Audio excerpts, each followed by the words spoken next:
18 ते 22 जून या काळात विदर्भ, मराठवाडा, खान्देश तसेच नाशिक, नगर, पुणे, सातारा येथे मध्यम पावसाची शक्यता आहे। 18 आणि 19 जून हे 2 दिवस कोल्हापूर, सांगली, सोलापूर, धाराशिव, लातूर, गोंदिया, गडचिरोली या भागात जोरदार पावसाची शक्यता असल्याचे खुडे यांनी सांगितले।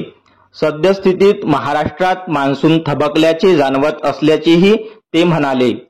ज्येष्ठ हवामान तज्ज्ञ माणिकराव खुडे यांनी 18 जून पासून मुंबईत मुसळधार पावसाची चेतावणी दिली आहे। 18 ते 25 जून पर्यंत मुंबईसह उपनगरे, ठाणे, पालघर, रायगड, रत्नागिरी, सिंधुदुर्ग या जिल्ह्यात जोरदार ते अतिजोरदार पाऊस पडेल असा अंदाज त्यांनी वर्तवला। मान्सूनच्या वाटचालीमध्ये रविवारी काहीच प्रगती झालेली नाही।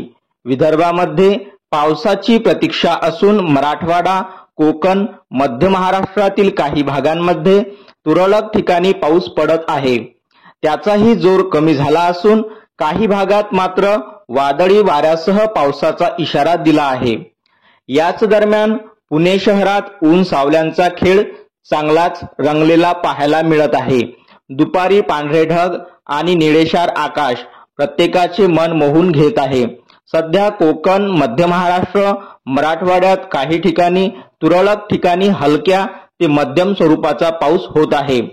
पावसाने काही भागात उघडीप दिली असून त्या भागात उन्हाचा चांगला चटका आणि उकाडा अनुभवायला मिळत आहे। खान्देश आणि पूर्व विदर्भात मान्सून पावसाची प्रतीक्षा आहे। मोसमी वाऱ्यांच्या प्रगतीसाठी आणखी 3 ते 4 दिवस वाट पाहावी लागणार आहे। रायगडला 19 ते 20 जून रोजी, रत्नागिरी, सिंधुदुर्ग तुरळक ठिकाणी 18 ते 20 जून रोजी येलो अलर्ट दिला आहे।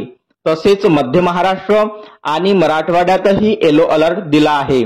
अशाच माहितीसाठी आपल्या चॅनलला नक्की सबस्क्राइब करा, बेल आयकॉन क्लिक करा। धन्यवाद।